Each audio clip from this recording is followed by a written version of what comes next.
so rarely does one story so capture, the public sensibilities and the public curiosity as a story like this.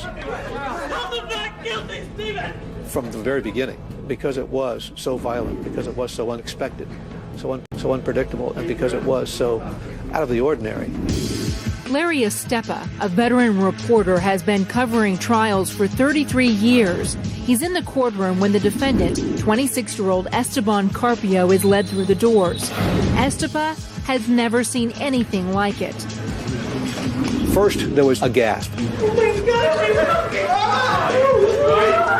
It was tough to look at him. He was bruised, he was swollen, he had scars on his face.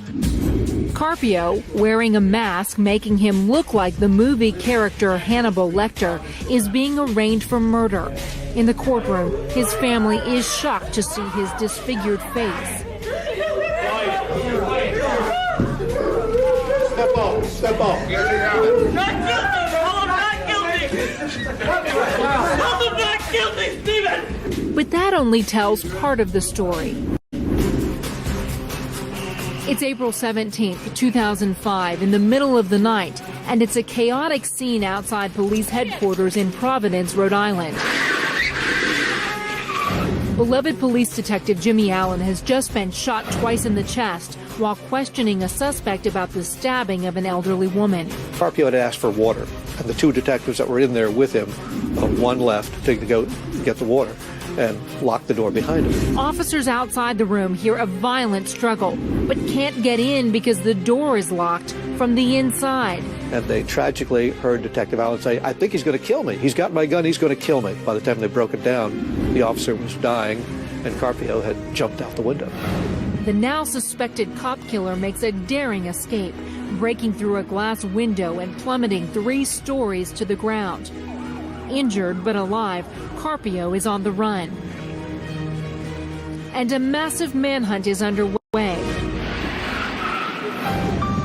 At police headquarters, the mood is somber.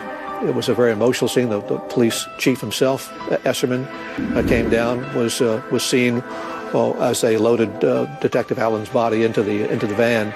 But he took personal command of the situation. He just wanted to be there.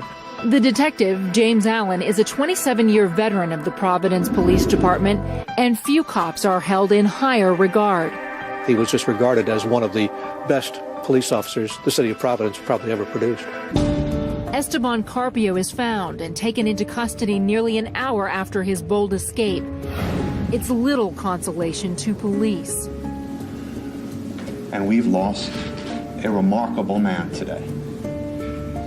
And this city is the worse for it. Jimmy Allen passed in the noblest way possible. He gave his life trying to make our lives safer. He died serving us. He died a hero. The next morning, at the arraignment hearing, the police chief and many of Officer Allen's friends and colleagues await the suspect's arrival.